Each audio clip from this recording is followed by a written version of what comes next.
Di belakang saya ini ialah Proton Iris Standard. Okey, harga boleh tengok di paparan skrin. Yang atas ialah harga body saja tanpa insurans, dan yang bawah tu ialah harga on the road with insurans.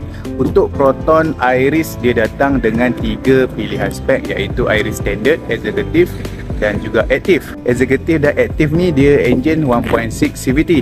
Untuk yang ini harga lebih rendah, so engine dia lebih rendah, iaitu 1.3 CVT. Jika dibandingkan dengan Iris Executive dan Iris Active, untuk Iris Standard ni dia punya aksesori agak kurang sedikit, tapi taklah terlalu kurang. Okey, kalau kita tengok di bahagian depan, bahagian bumper bawah, untuk Iris Standard dia tak ada lampu DRL. Untuk design Infinite Grille dan lining merah bahagian depan sama saja. Di atas grill ada lining chrome berwarna hitam, sama untuk semua spek Proton Iris Iris Standard, Executive dan juga Active pun sama.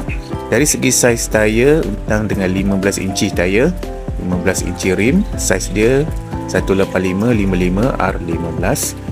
Satu tone color berwarna silver dia punya rim, berbanding Iris Active dan Iris Executive 16 inci dia punya rim. Untuk bahagian bumbung, kalau Iris Active dia dual tone color, body color lain, dia punya roof ataupun bumbung dia color hitam. Untuk Iris Standard dia tak ada dual tone color lah. Kalau body color putih, bumbung pun color putih. Kalau body color jet grey, bumbung pun color jet grey. Untuk bahagian belakang, kita tengok di bahagian atas, untuk Iris Standard ni dia tak ada spoiler berbeza dengan Iris Executive dan juga Iris Active. Untuk Iris Executive dan Iris Active ni dia datang dengan siap lengkap dengan spoiler. Boleh tengok di paparan skrin, ini contoh untuk spoiler yang terdapat pada Iris Executive, dan ini contoh spoiler yang terdapat pada Iris Active. Untuk spoiler Iris Active ni, kalau boleh lihat dia berwarna hitam sebab dia nak selarikan dengan roof yang berwarna hitam, dual tone color. Okey, untuk Iris Standard ni pun walaupun tak ada spoiler pun tak ada masalah, terlihat cantik juga. Bagi anda yang nak memilih Proton Iris Standard tapi nak spoiler, anda boleh cari di kedai aksesori luar. Memang banyak terjual dekat luar, boleh pilih saja pilihan jenis spoiler yang anda nak pasang pada Iris Standard anda. Okey, seterusnya kita tengok pula di bahagian interior ataupun bahagian dalamnya.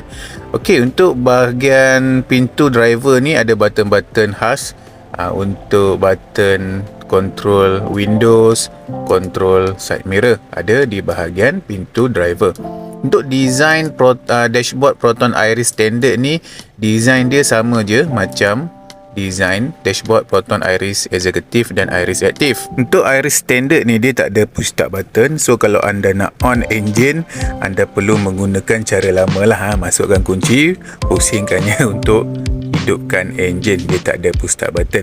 Di bahagian steering dia tak ada apa-apa button control, berbanding kalau Iris Executive dan Iris Active, di bahagian steering tu dia ada button-button untuk control muzik, control radio. So untuk Iris Standard dia tak ada apa-apa button di bahagian steering dia. Untuk radio pula, radio dia bukan radio touchscreen lah, radio dia button, dan dia tak ada reverse camera. Reverse camera hanya terdapat pada Iris Active dan Iris Executive. Radio button saja, boleh lihat di paparan skrin. Walaupun radio button je, tapi bagi masa nampak cantik juga, tak ada masalah pun sebab kita nak dengar lagu je pun. Okey, untuk Iris Standard pun ada juga armrest, bukan Executive dan Active je. Iris Standard pun Proton bagi lengkap dengan armrest. Cuma armrest dia tu fabric lah, material, bukan leather seperti Active dan Executive.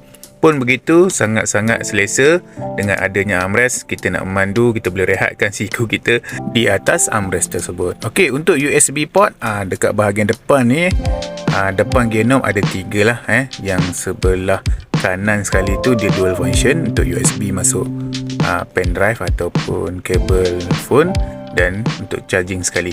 Okey, yang 2 bahagian kiri tu paling cepat lah kalau anda nak charge phone. Untuk design seat pula, dia punya cushion tak ada leather seat, fabric sahaja. Walaupun fabric, material dia sangat lembut, design dia sangat cantik. Bagi abang Syed sangat selesa untuk duduk atas cushion fabric ni. Kalau long distance perjalanan, sangat selesa untuk perjalanan jauh. Di bahagian ruang dashboard depan ni ada tempat untuk menyimpan barang-barang anda lah. Normally kita akan letak buku servis schedule dekat depan sini, senang. Ataupun kalau nak letak barang-barang lain pun ruang dia besar, tak ada masalah. Pendapat Abang Syed, walaupun ini ialah Iris standard, design dashboard dia, design luar dan dalam sangat cantik. Harga pun sangat mampu milik. Ruang kabin dalam untuk 4 orang dewasa dan 1 orang kanak-kanak adalah sangat-sangat convenient.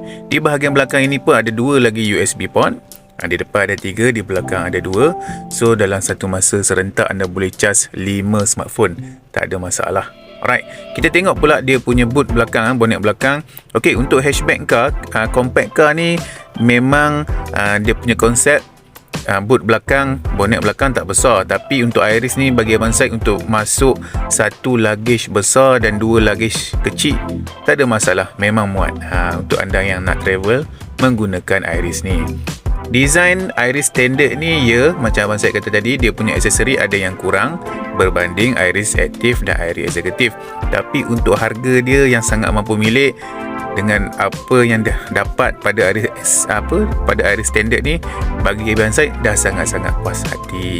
Untuk anda yang berminat untuk memiliki Proton Iris standard, boleh WhatsApp Abang Syed di 0134054279. InsyaAllah Abang Syed akan bantu anda uruskan loan secara percuma sahaja. Kita try loan dulu, kita tengok lepas ke tak lepas. Jangan risau, kita uruskan, Abang Syed akan uruskan secara percuma. Jumpa lagi di next video guys. Minta tolong support, subscribe ke channel YouTube Abang Syed. Jumpa lagi di next video. Assalamualaikum.